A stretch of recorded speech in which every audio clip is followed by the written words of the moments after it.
सभी को trick centre की ओर से गुड इवनिंग। आज का क्वेश्चन कोड है TRN 54, 54वां कोड है। चलिए सवाल को बनाते हैं। सवाल नंबर 1 पर आते हैं। सवाल नंबर 1 है 15 का 150% प्लस 75 का वाट। ये सवाल नंबर 1 है। 15 का 150%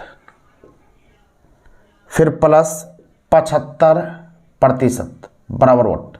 ये सवाल है, इसको हल करना। 15 का मतलब गुना 150 बटा, प्रतिशत का मतलब बटा 100 होता है, बीच में प्लस है।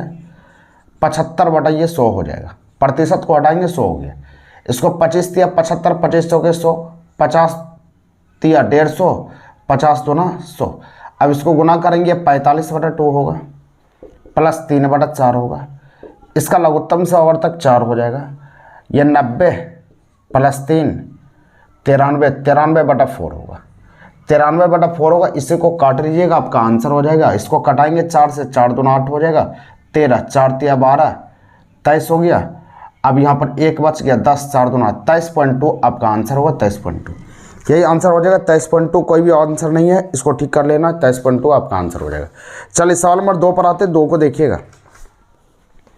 सवाल नंबर 2 पर ध्यान देंगे। सवाल नंबर 2 कहता है एक विद्यार्थी जिसे परीक्षा में 20% अंक मिले। कोई विद्यार्थी है, उसे परीक्षा में 20% अंक मिला। ध्यान दीजिएगा, एक परीक्षार्थी है, उसके 20% अंक मिला। 20% अंक आने के बाद वह 30 अंकों से फेल हो गया। 20% नंबर लाया और 30 अंकों से फेल हो गया। तो यहाँ पर 30 अंक से फेल हम लिख देते हैं। 30 अंक से फेल हो गया ये। और दूसरे परीक्षार्थी क्या किया, किंतु दूसरा परीक्षार्थी जिसे 32% अंक लाया, दूसरा स्टूडेंट है 32% अंक लाया, 32% अंक लाया और वह न्यूनतम अंकों से 42 अंक ज़्यादा लाए, यानी 42 अंक से पास हो गया।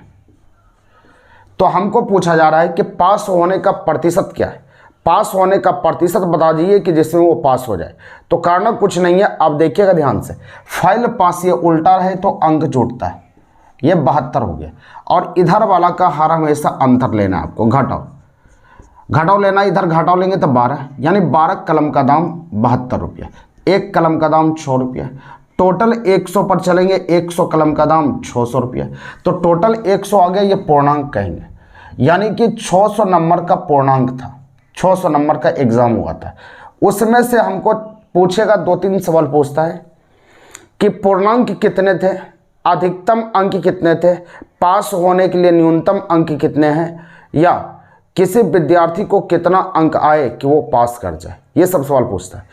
तो यहाँ पर सवाल यहाँ कहता है कि 600 नंबर लाया, 600 नंबर से 20% एक आदमी लाया, यानी 600 का 20% लाया। 20% लाया मतलब 120 लाया। इसको हल करेंगे, 100 ये कट जाएगा, 120 नंबर आए। और 30 नंबर से फेल कर गया तो 30 नंबर और दे देंगे तो ये पास कर जाएगा, यानी 150 नंबर में ये पास हो जाएगा। 150 नंबर, कोई भी लड़का 150 नंबर लाएगा तो ये पास हो जाएगा। हमको चाहिए पास का प्रतिशत चाहिए। ये प्रतिशत कितना हुआ, तो पास गुना 100 बटा कुल पूर्णांक कितना है 600। 600 दे दिए। इसको हल कर लेते हैं। हल करने के बाद आपका जो आंसर होगा 0 खत्म हो जाएगी, रहने देते। 15 चौके 60 काट, 4 बार में काट देते हैं, ये 25 हो गया। तो 25% अंक लाने होंगे ताकि वह पास कर जाएगा। यानी प्रतिशत कितने को होना चाहिए, 25% का।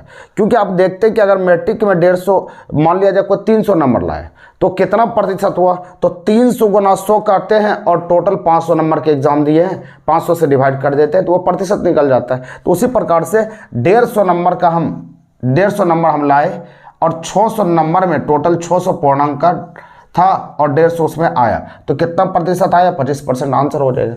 और स्पीड में इसको बना सकते हैं। अगर आपको जानकारी है, इस तरह का पकड़ लिया है कि तरीका आप पकड़ चुके हैं, तो फिर आराम से बना सकते हैं। चलिए अगले सवाल पर बढ़ते हैं। सवाल नंबर 3 पर आते हैं। सवाल नंबर 3 को देखिए। सवाल नंबर 3 यहां पर कहता है कि कोमल तथा प्रिया की वर्तमान आयु का अनुपात 3:4 है। सवाल नंबर 3 कहता है कोमल तथा प्रिया की आयु का अनुपात यहाँ पर है 3:4 है। 3:4 हमने लिख दिया। वर्तमान में कुछ नहीं बोला, ये वर्तमान में हो गया। उसके बाद फिर कहा 10 वर्ष पूर्व इनकी आयु का अनुपात 4:7 था, तो 10 वर्ष पूर्व इनकी आयु का अनुपात 4:7 था। 4:7 हमने लिख दिया 10 वर्ष पूर्व। तो हमको बोला जा रहा है कि 5 वर्ष बाद कोमल की उम्र क्या होगी, यानी 5 साल के बाद कोमल की उम्र क्या होगी ये बताना है। तो करना कुछ नहीं, पहले चेक कर लेते हैं कि अंतर दोनों सेम है क्या। अंतर सेम नहीं है, यहाँ अंतर 1 का, यहाँ अंतर 3 का। तो अंतर सेम करके भी बना सकते हैं, कोई दिक्कत नहीं है। या डायरेक्ट तरीका हम बताएं रामबाण का। रामबाण कहता है कि सबसे पहले इधर वाला आप लिखिए 10, उसके बाद किसी एक अनुपात का अंतर ले लीजिए, अंतर मतलब घटाओ। ये दोनों का अंतर कितना, 7 में से 4 गया 3, बटा कोना कोनी गुना करके घटाते, 7 या 21, 4 चौके 16, 21 में से 16 घटेगा या 5 हो गया। बस इसको कटाने के बाद ये 2 आ गया, ये 6 आ गया। अब इस 6 में जिसका उम्र पूछेगा बस उसके उम्र से गुना कर दिया, आंसर हो जाएगा।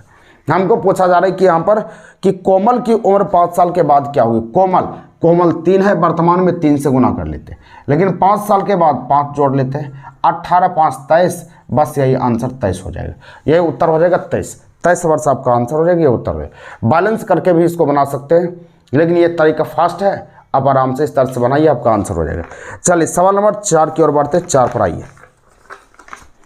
4 नंबर सवाल देखिएगा ध्यान से। 4 नंबर सवाल का आता है राजीव की 5 वर्ष पूर्व आयु तथा 9 वर्ष बाद आयु का गुणनफल 15 वर्ष है। सवाल यहाँ पर देखिएगा, राजीव की 5 वर्ष पूर्व आयु तथा 9 वर्ष बाद आयु का गुणनफल 15 वर्ष है, तो राजीव की वर्तमान आयु क्या है। ऑप्शन से भी ट्राई कर सकते हैं, ऑप्शन कैसे बनाएंगे ध्यान देना। ए नंबर है 8, बी नंबर है 10, सी नंबर है 12 और डी नंबर है 6। सवाल कहता है कि राजीव की वर्तमान उम्र क्या है, तो सब तो वर्तमान ही होगा। ऑप्शन से ट्राई करते हैं। का 5 वर्ष पूर्व और 9 साल के बाद, 5 वर्ष पूर्व हम ऑप्शन लेते हैं 8 लेते हैं। 5 वर्ष पूर्व चलते हैं तो 8 में से 5 जाएगा तो 3 हो जाएगा। और 9 साल के बाद, तो 9 साल के बाद जाएंगे तो 9 8 कितना 17, दोनों का गुणनफल तो 51 हो गया। ये ऑप्शन गलत है। ये 8 में जब नहीं पूरा तो 10 में कभी नहीं पूरेगा, तो 12 में भी नहीं पूरेगा। 6 में हम ट्राई करते हैं, 6 में ट्राई करते 5 साल पूर्व मतलब पीछे, 5 घटा लेते, 6 में 5 जाएगा 1। 9 साल के बाद, तो 9 साल के बाद 6 में 9 जोड़ेंगे 15, दोनों का गुणनफल 15 वर्ष सवाल में कहा, यहाँ पर भी 15 हो गया, आंसर 6 वर्ष होगा। इस तरह से बना सकते हैं, ऑप्शन से ट्राई कीजिए, तुरंत आंसर हो जाएगा। चलिए सवाल आगे बढ़ते हैं, सवाल नंबर 5 की ओर बढ़िए। सवाल नंबर 5 पर आइएगा। सवाल नंबर 5 यहाँ पर कहता है, एक व्यक्ति उसकी माता की आयु का 2/5। सवाल नंबर 5 यहाँ कहता है, एक व्यक्ति उसकी माता की आयु का 2/5, माता की आयु का 2/5 है। इसका मतलब व्यक्ति छोटा होगा, माता 5 होगा, कुछ नहीं कहा तो ये वर्तमान का होगा। उसके बाद सवाल यहाँ कहता है 8 वर्ष के बाद, 8 साल के बाद यहाँ पर हो गए, 8 साल के बाद उसकी माता की आयु उसकी आयु की आधी होगी। आधी मतलब क्या होता है, 1/2 होता है। 1/2 होता है तो आप जानते हैं कि माता जी बड़ा होगा और बेटा छोटा होगा, यहाँ पर 1:2 लिख सकते हैं। अब उसके बाद हमको हल करना उनकी वर्तमान उम्र क्या है, तो कर लीजिए। अब करना क्या है, सबसे पहले इधर वाला काम करते, 8 लिखा हुआ 8 लिख दिए। किसी एक अनुपात का अंतर मतलब घटाओ, 2 में से 1 गया 1। अभी तुरंत सिखाए कोना कोनी गुना, 2 दूनी 4, 5 कहीं 5, 5 में 4 गया 1, तो यह आपका हो गया 8 हो गया। तो आंसर पूछता है कि उनके माता की वर्तमान आयु क्या है। माता तो 5 है वर्तमान में, 5 से सिर्फ गुना कर लेते हैं, आपका आंसर होगा 40। यह उत्तर होगा 40 वर्ष, आंसर हो गया 40 वर्ष। सवाल नंबर 6 की ओर बढ़िएगा। 6 पर आते हैं, 6 को बनाते हैं, 6 की ओर बढ़ते हैं। 6 नंबर सवाल पढ़ते हैं। 13 संख्या का औसत 68 है। 13 संख्या आपके पास है, औसत 68 है, तो 13 गुना 68 हम कर लेते हैं। 13 संख्या का औसत 68 है, 13 गुना 68 होगा, इसको हल करेंगे 8 8 4, 884 हो गया। उसके बाद जबकि 13 संख्या का औसत 68 हो गया, जबकि 7 संख्या का औसत 63 है। 7 संख्या का औसत 63 है, 63 गुना 7 होगा। 7 21 के 1 बाकी 2, 7 6 42, 42 2 44, 441। उसके बाद का जबकि अंतिम 7 संख्या का औसत 70 है, 70 है 490 हो गया। तो हमको बोला जा रहा है कि 7वीं संख्या क्या है। आप बताइए कि 7वीं संख्या कैसे होगा। कि अगर 7 संख्या इधर 7 संख्या इधर 7 7 14 दोनों संख्या को हम जोड़ लेते हैं, इसमें से 13 संख्या को घटा लेते हैं, तो क्या 7वीं संख्या निकल जाएगा ना। तो करना क्या है, 490 में 490 प्लस 441 ये दोनों को जोड़ लीजिए और इसमें 884 को घटा लीजिए, तो यही 7वीं संख्या आपका बच जाएगा। यही आंसर होगा। इसका उत्तर सभी को देंगे कमेंट बॉक्स में, आपका आंसर क्या आता है इसका उत्तर देंगे। चलिए अगले नंबर सवाल की ओर बढ़ते हैं। सवाल नंबर 10 पर आइए। सवाल नंबर 10 कहता है कि प्रथम 10 प्राकृतिक संख्या के वर्गों का औसत क्या होगा। प्रथम 10 प्राकृतिक संख्या के वर्गों का औसत मतलब 1 स्क्वायर 2 स्क्वायर 3 स्क्वायर 10 स्क्वायर का औसत चाहिए। तो सबसे पहले योग पर आते हैं। योग कहता है n into n plus 1 into 2n+1 बटा 6, यह योगफल का सूत्र होता है। तो औसत के लिए कुछ नहीं करना है, सिर्फ एक n को हटा लीजिए। एक n को हटाते तो बचेगा n+1 इंटू 2n+1 बटा 6, ये होगा। n का मान 10 डालते हैं, 10 + 1 होता है 2n 21 हो जाएगा बाय 6। इसको कटाते हैं, 3 से कटाएंगे 3 दूना 6, ये 7 बार में कटेगा। अब यहाँ पर बच गया आपका 10 11 7 77, 77 बटा 2, यही होगा। इसको कटाते हैं 3 दूना 6 38.5, बस ये 38.5 आपका आंसर होगा। ये उत्तर होगा 38.5। चलिए आगे सवाल बढ़ते हैं, सवाल नंबर 8 की ओर बढ़िए। सवाल नंबर 8 पे आते हैं। 8 को देखिए, 8 नंबर सवाल आइएगा, 8 नंबर देखिएगा।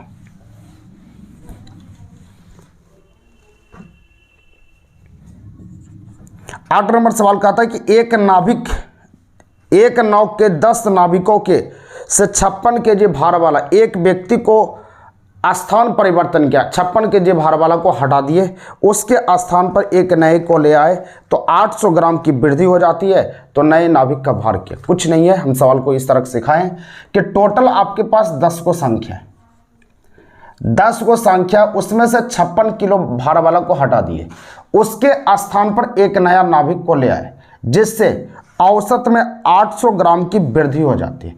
800 ग्राम की वृद्धि हो जाती है तो 10 में 800 ग्राम बढ़ेगा ना, तो 800 ग्राम बढ़ेगा तो 800 ग्राम हम 10 में बढ़ा लेते हैं, तो हो गया कितना 8000 ग्राम बढ़ेगा। 8000 ग्राम ये वृद्धि होगा, तो ग्राम को केजी बनाने के लिए 1000 से डिवाइड कर लिए, यानी 8 केजी की वृद्धि हो जाएगा। तो सिर्फ 8 केजी इसमें जोड़ दिए, 8 केजी जोड़ेंगे, 14 4 बाकी है कि 64 आपका आंसर हो जाएगा। इसका मतलब नए नाविक का भार कितना होगा, 64 केजी आपका आंसर होगा 64। ये टाइप हम बता चुके हैं, आप उल्टा के देखिए, औसत में सारी चीज़ पढ़ाया गया है। सवाल नंबर 9 की ओर बढ़िए, 9 पर आते हैं। सवाल नंबर 9 पर आइएगा, 9 को दिखाते हैं। सवाल नंबर 9 कहता है तीन संख्याओं का औसत 7 है, पहली 2 संख्या का औसत 4 है। सवाल देखिएगा, सवाल यहाँ कहता है 9 नंबर, 3 संख्याओं का औसत 7 है, 7 या 21 हो जाएगा, उसका पहली 2 संख्या का औसत 4 है, 4 दूना 8 होगा। तो हमको पूछा तीसरी संख्या क्या है, क्या इसमें घटा लीजिएगा, नहीं आंसर होगा, तो घटाएंगे तो आपका आंसर हो जाएगा 11 में से 8 गया 3, ये 13 आपका आंसर हो जाएगा 13, यह उत्तर हो जाएगा 13। तीसरी संख्या क्या होगा 13। अगले सवाल की ओर बढ़ते हैं, सवाल नंबर 10 की ओर आइए। 10 नंबर सवाल आइए। सवाल को सिर्फ आप बढ़िया से बनाइएगा तो आपसे बनेगा, बहुत आसान चीज़ होता है सवाल को हल करना। सवाल नंबर आइए 10 पर। 10 नंबर सवाल यहाँ पर कहता है एक समूह में विद्यार्थियों का औसत 63 है। कोई समूह है, समूह में कितने आदमी हमको पता नहीं है, इसमें औसत बोला कि 63, इसका औसत 63 है, आदमी की संख्या नहीं है, इस तरफ योग को लिख लेते हैं। उसके बाद कहता है इनमें से 3 के प्राप्तांक 78, 69 और 48, 3 गो आदमी है, 78 है, 69 है और 48। इन तीनों को हटा दिए तो शेष 6 बोला, इसका मतलब 3 गो का हटा दिए तो शेष 6 बोला था, टोटल इसका मतलब 9 था, शेष 6 इधर 3 इधर, ये यानी टोटल 9 गो था। तो 9 का औसत 63 था, योगफल होगा 9 27 के 7 बाकी 2, 9 6 के 54, 54 2 56, यानी 567 टोटल हो गया। अब यहाँ से आपको बोला जा रहा है कि इन तीनों को हटा दिए, तो हटा देंगे मतलब टोटल जोड़ लेते हैं। यहाँ पर 9 8 17, 17 8 25 के 5 बाकी 2, 4 2 6, 6 6 12, 12 12 7 19, 195, 195 हो गया। कहता है कि इनको हटा दीजिए मतलब इसको घटा दिए, तो हटा देंगे तो इसको घटाना पड़ेगा 195 को, तो कितना आएगा? 7 में से 5 गया 2, यहाँ 16 में से 9 गया 7, यहाँ बच गया 4 में से 1 गया 3, यानी 372 बचा।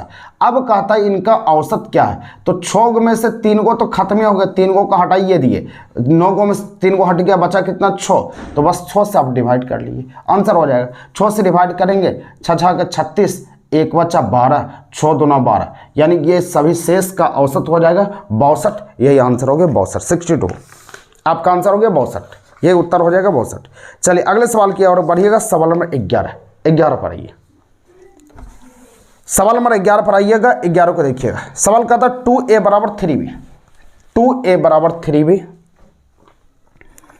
11 नंबर कहता है कि 2a बराबर 3b, तो a अनुपात b, a बटा b बराबर 3/2 लिख सकते हैं, यानी a अनुपात b बराबर 3/2, यहाँ तक पहुँच गया।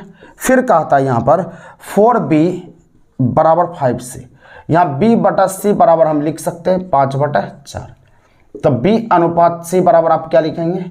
5/4, कोई दिक्कत नहीं। तो हम यहाँ b का वैल्यू 2, b का वैल्यू 5 को देख रहे हैं। हमको पूछा जा रहा है a और c, यहाँ क्या पूछ रहा है कि a और c, तो फर्स्ट और लास्ट पूछेगा तो हम बता चुके हैं, सिर्फ बटा कर लीजिए अनुपात का, आपका फर्स्ट और लास्ट a और c ही बचता है। इसको हल करते हैं, हल करने के बाद 15/8 हो जाता है, यही हो गया 15/8 आंसर हो जाएगा। 15/8 आपका आंसर होगा, ऑप्शन नंबर डी है 15/8। अगले सवाल की ओर बढ़िएगा। सवाल नंबर 12 का आता है कि 16 तथा 24 का तृतीय अनुपात क्या होगा? तृतीय अनुपात क्या होगा 16 और 24 का? देखिए तृतीय अनुपात 16 और 24 का तृतीय समानुपात आपको चाहिए, तो बनाना कैसे ध्यान दीजिएगा। 16 और 24 2 है, तो 16 और 24 2 डिजिट है, तृतीय समानुपात आपको चलना है।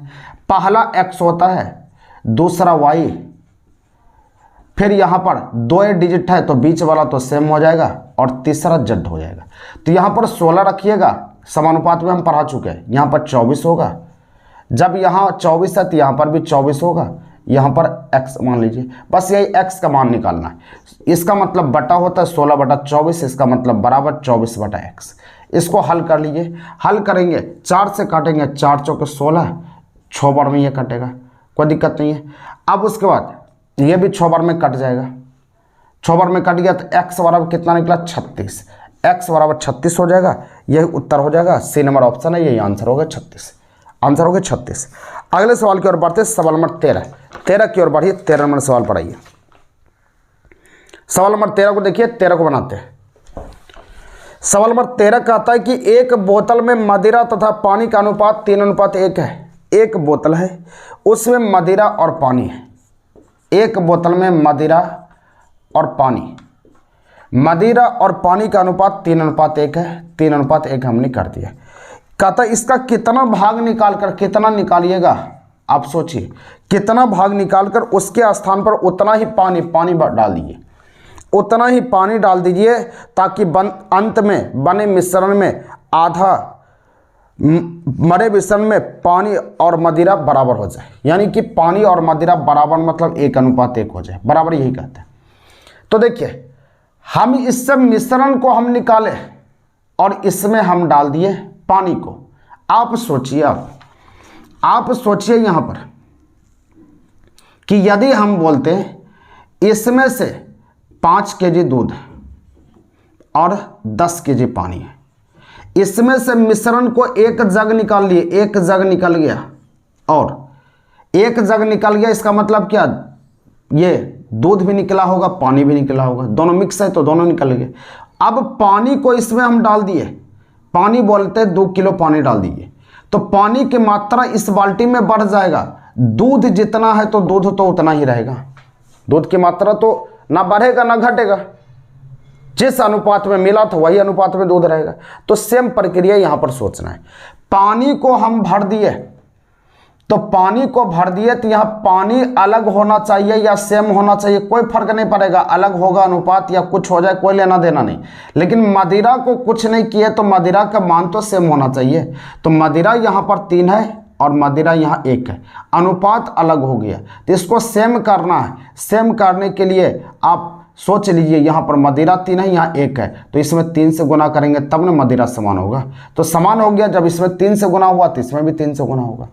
अब यहाँ पर ये 3 3 बराबर हो गया, तो यहाँ हो गया पहले 1 था तो अब ये हो गया 3, तो कितना ये मिला, बोलेंगे 2 मिल गया। तो 2 मिल गया, 1 से 3 हुआ, 2 वृद्धि हुआ, 2 हो गया।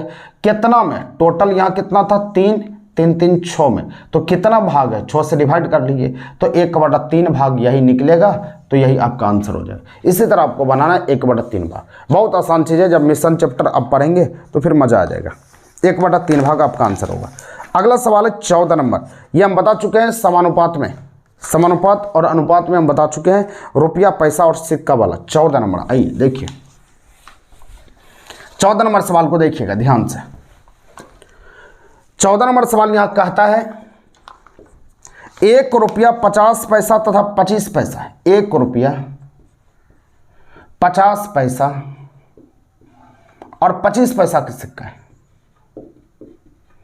1 रुपया 50 पैसा और 25 पैसा का 378 सिक्का, 378 सिक्का आपके पास है टोटल।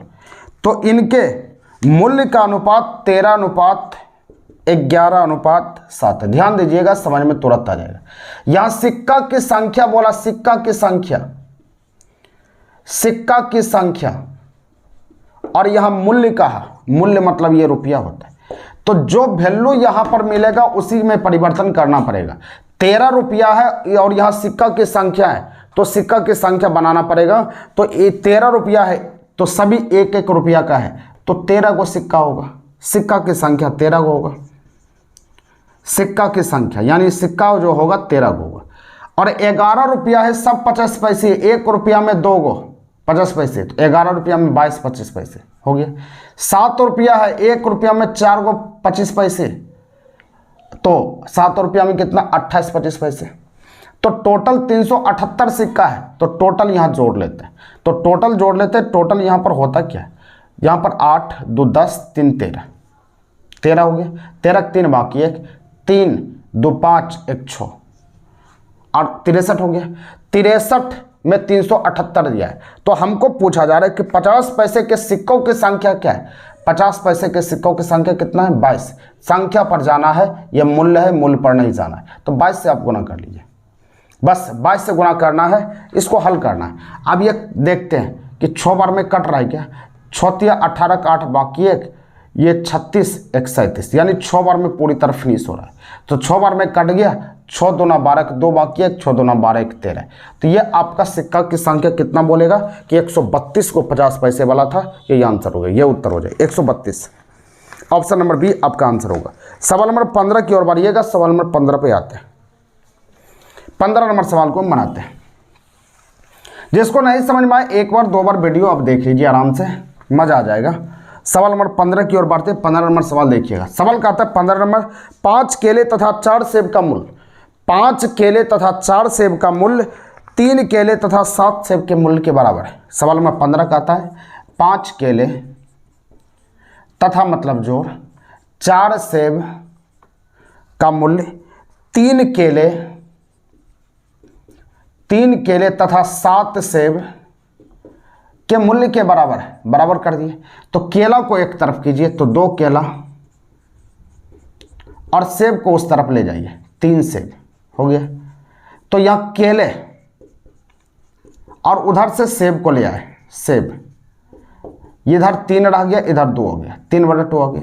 तो हमको पूछता है 1 केले तथा 1 सेब के मूल्य का अनुपात क्या। अनुपात का मतलब तो बटा होता है, तो हम बटा कर लिए। तो यहां पर पूछेंगे कितना केला है, 5 केला लिखा हुआ है, तो 5 को केला। हम पूछेंगे कागो सेब है, बोलेगा 4 सेब है। तो यहां पूछेंगे कागो केला है, कुछ नहीं है तो 1 होगा। कागो सेब है, कुछ नहीं है तो 1 होगा। 1 केला और 1 सेब, और ये बटा को क्या बोलेंगे, अनुपात। अनुपात हो गया, यानी 3:2 हो जाएगा। 1 केला और 1 सेब का अनुपात 3:2, यही आंसर होगा, ये उत्तर होगा 3:2, ऑप्शन नंबर ए। चलिए आगे बढ़िएगा, सवाल नंबर 16 की ओर बढ़िए। 16 पर आइए। सवाल नंबर 16 पर बचे हैं, 16 को देखते हैं। सवाल नंबर 16 यहां पर कहता है ए बी सी ने मिलकर एक व्यापार आरंभ करता है। ए बी सी 3 आदमी है। 16 नंबर, एक व्यापार आरंभ किया, तो लिख दिए ए बी सी। अब उसका प्रारंभ में ए ने कुछ पूंजी लगाई, प्रारंभ में ए ने कुछ पूंजी लगाई, नहीं पता है तो मान लेते 1। उसके बाद 6 महीने के बाद इससे दुगना पूंजी लगा दिया, यानी 6 महीना के बाद आया इससे दुगना पूंजी लगा लिया, इसका मतलब 2 लगा दिया। तथा 8 महीने के बाद या 8 महीने बाद दे दिया। उसका 8 महीने के बाद सी ने ए से 3 गुना, ए से 3 गुना तो ये 3 हो गया। उसके बाद कहता है कि वर्ष के अंत में, वर्ष मतलब 12 महीना होता है, इसका नियम कहता है कि पहले नाम लिखिए, उसका पूंजी का अनुपात लिखिए, उसके बाद समय से गुना करिए। इसके बाद यहाँ पर कुछ नहीं बोला, वर्ष के अंत में, वर्ष में 12 महीना तो 12 से गुना कर लेते हैं, समय से गुना कर लेते हैं। 6 महीना के बाद आया, इसका मतलब 6 महीना एब्सेंट है तो 6 महीना काम करेगा।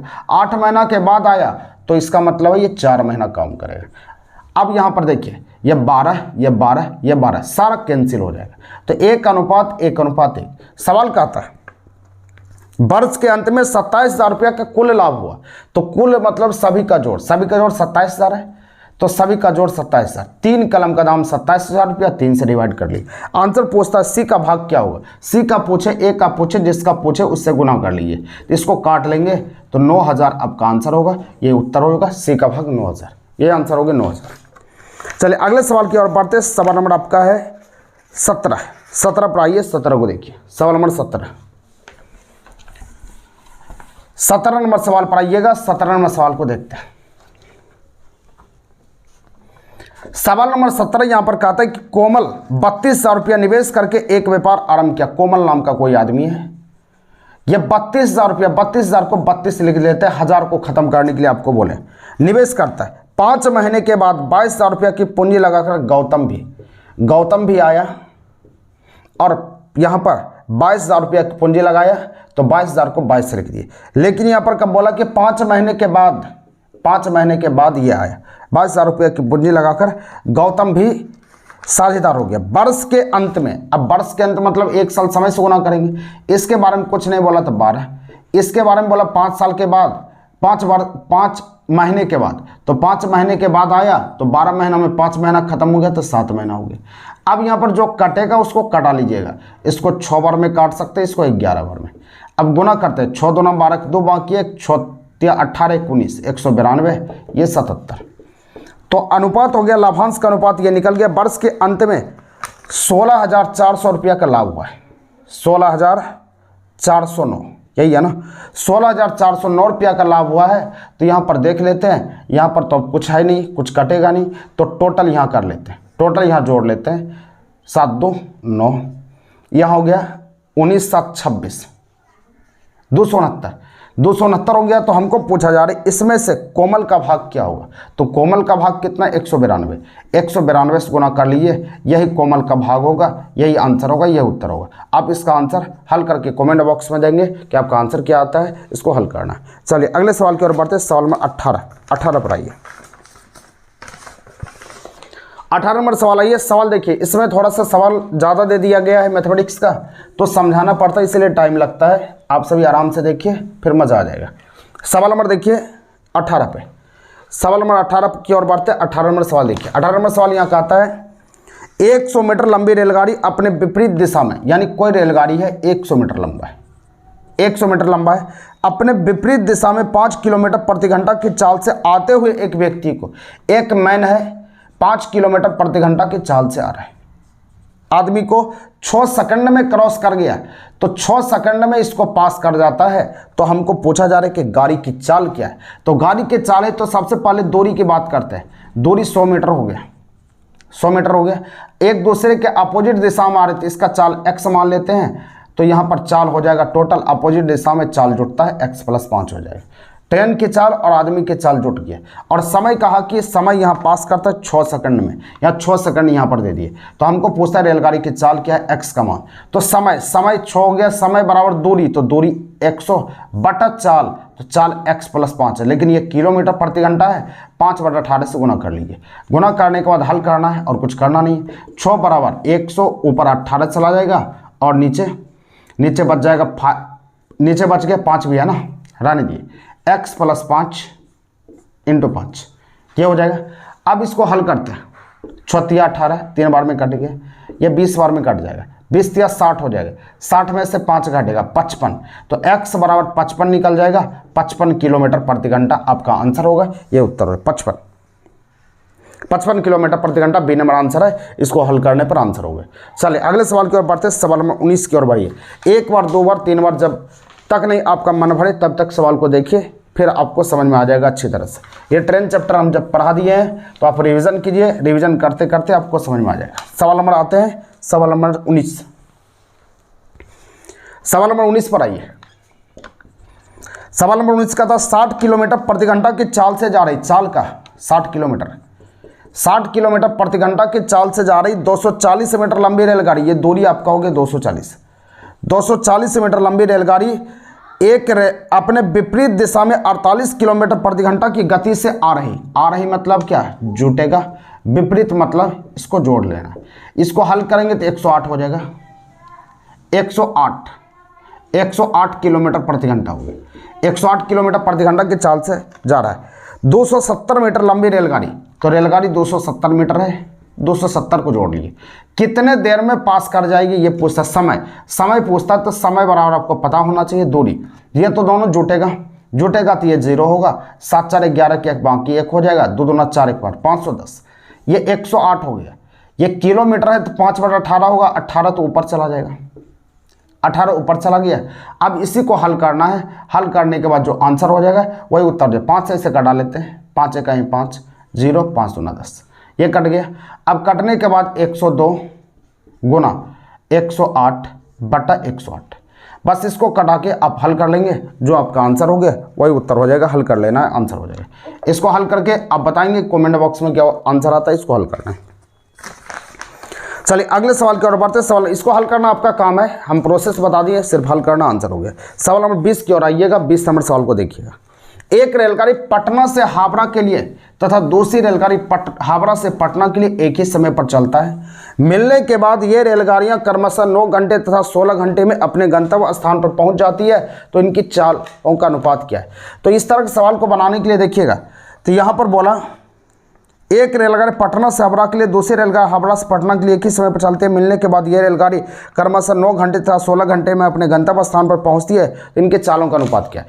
तो चालों का अनुपात के लिए ए का चाल, इसका सूत्र हम लिख लेते हैं, ए का चाल बटा बी का चाल बराबर रूट अंडर बी का समय बटा ए का समय, ये होता है। तो इस तरह का मिलने के बाद जब रहेगा ना सवाल में, जैसे कोई रेलगाड़ी पटना से चला या पटना है और यहाँ हावड़ा है, यहाँ से खुला और कहीं पर मिल गया और इधर से खुला, दोनों रेलगाड़ी कहीं पर मिलने के बाद ये रेलगाड़ियाँ 9 घंटा लिया और ये रेलगाड़ियाँ 16 घंटा लिया। तो इस तरह का जब सवाल रहेगा तो इस सूत्र पर अप्लाई करेंगे। इनके चाल का अनुपात जब पूछेगा तो बी का समय है तो ये 9 घंटा ए लिया, तो बी कितना लिया 16, तो यहाँ रूट अंडर डाल दिए 16 और नीचे कितना 9, तो यहाँ लिख सकते 4/3, मतलब 4:3 आंसर हो गया। यही आपका उत्तर होगा 4:3। इनके चालों का अनुपात क्या हो जाएगा 4:3। ऑप्शन नंबर बी है, ये आंसर हो जाएगा। सवाल नंबर 21 की ओर बढ़िएगा। 21 नंबर सवाल देखिए। 21 नंबर सवाल हम बनाते हैं। 21 नंबर सवाल यहाँ पर देखिए, 300 मीटर लंबी रेलगाड़ी, 300 मीटर लंबी रेलगाड़ी रेलवे लाइन के साथ साथ 3 किलोमीटर प्रति घंटा की चाल से जा रहे व्यक्ति को 33 सेकंड में पास कर जाती है, तो बताइए कि रेलगाड़ी की चाल क्या है। इस तरह का सवाल अभी हम तुरंत बता चुके हैं ऊपर पे, उसी के आधार पर बनेगा। हम डायग्राम को खींच देते हैं, घर में इसको हल करते रहेंगे। 21 नंबर सवाल कहता है कि 300 मीटर लंबी रेलगाड़ी है, दूरी हो गया 300 मीटर हो गया, रेलवे लाइन के साथ साथ भागे जा रहे, मतलब इधर ये ट्रेन चले तो इधर आदमी कोई भाग रहा है, 3 किलोमीटर प्रति घंटा की चाल से भाग रहा है। तो दोनों एक ही दिशा में चल रहा है, ट्रेन का स्पीड नहीं दिया तो एक्स मान लिए और आदमी का 3 है, बस ये 3 किलोमीटर प्रति घंटा हो गया। चाल से भागे जा रहे व्यक्ति को 33 सेकंड में पास कर जाता है, ये 33 सेकंड हो गया, समय हो गया। बस हल कर लिए, समय बराबर दूरी, तो दूरी 300 बटा चाल x-3, ये 5/18 से गुना होगा, 18 ऊपर चला जाएगा। 18 ऊपर जाने के बाद इसी से हल कर लीजिएगा, x का मान आपका निकल जाएगा, ये उत्तर होगा, ये आंसर होगा, x का मान निकलना। अगला आइएगा सवाल नंबर 22। सवाल नंबर 22 को बनाते हैं, 22 पर आते हैं। सवाल नंबर 22 की ओर आइए, 22 को हल करते हैं। सवाल नंबर 22 का आता है कि एक व्यापार में 3 साझेदार के लाभ का अनुपात, कोई व्यापार है उसमें 3 साझेदार का लाभ का अनुपात है, 3 साझेदार के लाभ का अनुपात ABC 3 आदमी ले लिए, 3 साझेदार का लाभ का अनुपात है 5:7:8, 3 साझेदार है। तो लाभ कैसे होता है, पहले पूंजी लगेगा तभी तो लाभ होगा। पूंजी का अनुपात XYZ मान ली, पूंजी के बाद समय से गुना होता है, समय ये 14 महीना है, 14 से गुना कर लिए, 14 के बाद यहाँ कितना 8 महीना, फिर 7 महीना, गुना कर लिए। गुना करने के बाद लाभ का अनुपात ये दे दिया है। तो हमको पूछा जा रहा है कि इनकी पूंजिया का अनुपात क्या है, मतलब X अनुपात Y अनुपात Z चाहिए। तो X अनुपात Y अनुपात Z चाहिए, तो इसके लिए आपको करना कुछ नहीं है, बस यहाँ 5 है, यहाँ 14 है, जो गुना रहता है उसको नीचे डाल दिए, जो ये नीचे लिखा है उसको ऊपर रख दीजिए, 5/14। बस यहाँ पर लिखेंगे क्या 7/8 हो जाएगा, और यहाँ पर कितना 8/7 होगा। अब उसके बाद नीचे वाला का एलसीएम 14, 8, 7 का एलसीएम 56 होता है, 56 से गुना कर लेते हैं, 56 से गुना करते, गुना करने के बाद ये 4 बार में कटेगा, 5 चौक 20 हो जाएगा, ये कटेगा 7, 7 7 49 होगा, ये 8 8 8 64 होगा। बस यही तो अनुपात हो जाएगा, यही आंसर 20, 49 और 64 आपका आंसर हो जाएगा, ये आंसर होगा। सवाल नंबर 23 की ओर आइएगा, 23 को आते हैं बनाते हैं, 23 पर आइए। सवाल नंबर 23, सवाल नंबर 23 का था कि एक बल्लेबाज 11वीं पारी में एक निश्चित औसत रन से बनाया और 12वीं पारी में 129 रन ठोक दिया। यह कहता है कि 12वीं पारी में 129 रन बनाया। 23 नंबर सवाल, 12वीं पारी में 129 रन बनाया, तो हम बताए थे जिस पारी में रन बनाएगा उसे कोई मतलब नहीं, उसका पिछला पारी को ले लिए, पिछला पारी को ले लिए, 11वीं पारी हो गया, जिससे 9 रन की वृद्धि कर ली। तो 9 रन की वृद्धि कर ली, तो 9 रन की वृद्धि इसमें होगा। तो हमको पूछा जा रहा है 9 रन बढ़ गया तो 11वीं पारी का औसत क्या है। तो 12वीं पारी में रन बनाया, 12वीं पारी में रन बनाया, तो हमको पीछे वाला के पारी का औसत चाहिए 11वीं। हम आप याद कीजिए, हम बताए थे कि अगर पिछला पूछेगा तो अगला में गुना करना, अगर अगला के बाद पूछेगा तो पिछला में गुना करना। तो यहाँ पर 9 रन की वृद्धि कर ली, तो पीछे वाला पूछा तो इसमें गुना कर लिए 9 से, बरनामा 78 से, बस 108 इसमें आपको घटा लेना है। बस घटाने के बाद जो आंसर होगा वही उत्तर होगा। 9 में से 8 गया 1, यहाँ 2, तो बच गया कितना 21, तो आंसर हो गया 21, ये उत्तर हो जाएगा 21, ऑप्शन नंबर सी आंसर हो गया। अगले नंबर सवाल की ओर बढ़िएगा, सवाल नंबर 24। ये सवाल हम बता चुके हैं, अब देखिएगा हम ऑफलाइन क्लास में बता चुके हैं ये सवाल को। सवाल नंबर 24 पर आइए, क्योंकि ये टेस्ट वाला सवाल है, स्पीड में हमको चलना पड़ता है, इसलिए थोड़ा सा दिक्कत होगा, जो पढ़े उसको दिक्कत नहीं होगा। सवाल नंबर 24 नंबर बोलता है गॉड इज FAIR, इसका मतलब है गी सी फा, ये लिखा है हु इज गॉड, इसका मतलब है गी वी फा, ये लिखा हुआ है। उसके बाद है यू आर गॉड, इसका मतलब है एच ही ली फा। तो आंसर पूछता इज के लिए, इज को कौन दर्शाता, इज, तो इज आप देखिए कहां पर है, तो इज आपका यहां पर है और यहां पर है, 2 जगह है ना, तो 2 जगह मतलब सेम इस तरफ आई है, तो 2 जगह है, तो दोनों में कॉमन क्या दिख रहा है, तो कॉमन आप बोलेंगे कि यहां पर गी है, यहां पर भी गी है, यहां पर फा है, यहां पर भी फा है। तो लेकिन आप देखिए यहां पर गी है, यहां पर गी है, तो यहां नहीं है, लेकिन ये एफ है यहाँ पर भी है, तो एफ है यहाँ पर है, तो यहाँ पर भी तो इज होना चाहिए, तब ना तीनों कटेगा, लेकिन एफ है रहने के बाद यहाँ पर इज इधर नहीं है, इस कारण से ये आंसर नहीं होगा, आपका आंसर जी हो जाएगा, जी आपका आंसर होगा, ये उत्तर होगा, जी समझ में आ चुका है, जी आपका आंसर होगा। चलिए सवाल नंबर ये आते हैं अगला सवाल आते हैं, सवाल नंबर आपका है 25 पर आइएगा, 25 को समझाते ध्यान दीजिएगा। 25 नंबर सवाल, 25 नंबर सवाल है, इसको बनाते हैं, ध्यान दीजिएगा, बहुत बढ़िया सवाल है, इसको समझ जाइएगा, बहुत अच्छा होगा। 25 नंबर सवाल यहाँ का आता है कि 75 पक्षी प्रेमियों से, यानी टोटल 75 पक्षी प्रेमी, टोटल 75 पक्षी प्रेमी है, उसमें से 15 केवल सनवर्ड्स को देखता है, 15 केवल सनवर्ड्स, सनवर्ड्स को देखते हैं 15। उसके बाद क्या आता है 10 केवल फ्लाई कैचर को देखता है, 10 fly catcher, fly catcher 10 fly catcher को देखता है। 12 यहां पर देखता है सनवर्ड, सनवर्ड और नटहच, और नटहच को देखता है, और नटहच इसको देखता है। उसके बाद क्या आता है 12 हो गया ना, हाँ 12 हो गया। 15 केवल, 15 यहां पर है बीटर, बीटर को देखता है 15, बीटर को देखना चाहता है। 13 फिर बोला 13 सनवर्ड, 13 सनवर्ड और वीटर को देखता है। पहले इसके डाटा को लिख लेते हैं। बीटर को देखता है, बीटर ये होगा, हाँ बीटर को देखता है, इसको मिटा देते हैं। बीटर को देखता है। उसके बाद क्या आता है 5 फ्लाई कैचर और net Hutch, 5 fly catcher, fly catcher और नट हच, और नट हच को देखता है। उसके बाद क्या आता है तथा बाकी बचे हुए केवल नट हच को देखता है। बाकी बचा कितना उसको हमको देखना पड़ेगा। टोटल 75 है, 75 पूरा है कि नहीं। नट हच, बचा हुआ नट हच को देखता है। जोड़ लेते हैं कि जोड़ लेते हैं 5 3 8, 8 5 13, 13 2 15, 15 5 20। तो यहाँ पर 20 के सुनना बाकी, तो 3 1 4 1 5 1 6 1 7, 70 आ गया। 70 तो खत्म हो गया, तो शेष बच गया 5, तो 5 केवल नट हच हो जाएगा। इसका डाटा को हम लिख दिए।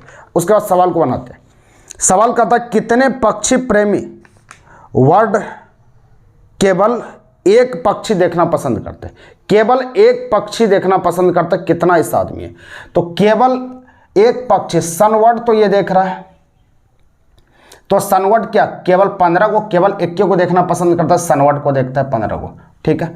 और 10 को केवल फ्लाई कैचर को देखता है, 10 फ्लाई कैचर हो गया। उसका देखते हैं ये 5 क्या है नट हच, केवल नट हच को देखता है, 5 नट हच को देखता है। तो कुल मिलाकर आपका कितना हो गया 30। तो 30 आदमी जो है केवल एक चीज को देखना पसंद करता है। तो यही आपका आंसर होगा 30, और कुछ नहीं करना। आंसर 30 हो गया। एक एक आदमी जो लिया उसका आंसर वही हो जाएगा, आंसर 30 हो गया। चलिए अगला सवाल का आता है।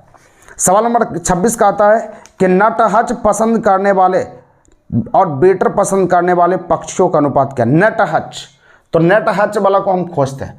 तो नेट हच ये नहीं है, नेट हच इससे नहीं है, नेट हच इसमें है, केवल नहीं लगाए सिर्फ नेट हच, 12 नेट हच। उसके बाद फिर नेट हच इसमें देखते हैं, नेट हच इसमें है क्या, नहीं है। नेट हच इसमें है 5, तो यह इसमें 5 है, फिर नीचे भी 5 है, नेट हच ले लिए। तो नेट हच को टोटल ले लिया। टोटल लेने के बाद उसका नेट हच के बाद यहाँ पर हो गया बीटर। तो बीटर को देखते हैं, तो ये बीटर नहीं है, ये भी बीटर नहीं है, इसमें भी बीटर नहीं है, 15 बीटर है, 15 बीटर हो गया। उसका बीटर इसमें कितना है 13 बीटर को ले लिए। उसका बीटर कहीं नहीं है। अनुपात, अनुपात मतलब क्या होता है दोनों के बीच का अनुपात। ये 12 5 17 5 22, ये 22 हो गया, ये 28 हो जाएगा। अनुपात हो गया, इसको काटेंगे 11 और 14, तो 11 अनुपात क्या होगा 14। यही आंसर होगा 11 14। 11 14 है तो 11/14 भी होगा। अनुपात कहा गया, अनुपात का मतलब बट्टा होता है, 11/14 आंसर हो गया। समझ में आ गया। अगला सवाल का आता है, सवाल नंबर यहाँ पर का आता है 27। सनवर्ड्स और फ्लाई कैचर देखने वाले पक्षियों के प्रेमी अंतर क्या है। सनवर्ड्स देखिए, सनवर्ड्स 15, सनवर्ड्स हो गया। और फ्लाई कैचर, तो फ्लाई कैचर जो जो मिल रहा है उसको लिखते हैं, फ्लाई कैचर 10। अंतर चाहिए तो सनवर्ड्स इसमें भी है, 12 इसमें ले लिए। फ्लाई कैचर, सनवर्ड्स फ्लाई कैचर दोनों को देख ले। तो इसमें क्या है, सनवर्ड्स इसमें है तो 13 इसमें और आएगा। फ्लाई कैचर 5 है तो 5 इसमें जोड़ लिए। अब दोनों के बीच का अंतर हमको बताना है और कुछ नहीं करना है, तो जोड़ लीजिए। 5 5 10 के सुनना बाकी, 1 2 1 3 1 4, 40 हो गया। और यहाँ पर 15 हो गया। दोनों के बीच का अंतर कितना हो गया 25। बस ये आंसर 25 हो जाएगा, ये उत्तर हो जाएगा 25। अगला सवाल है, ये खुद तय कीजिएगा 28 नंबर आपका ऑप्शन क्या आता है। आपका ऑप्शन क्या आता है 28 को बना लेना। अब 29 की ओर बढ़ते हैं, 29 पर बढ़ते हैं, 29 की ओर बनाते हैं। 29 नंबर सवाल पर आइए। 29 नंबर सवाल पर आइएगा। 29 नंबर सवाल को बनाते हैं।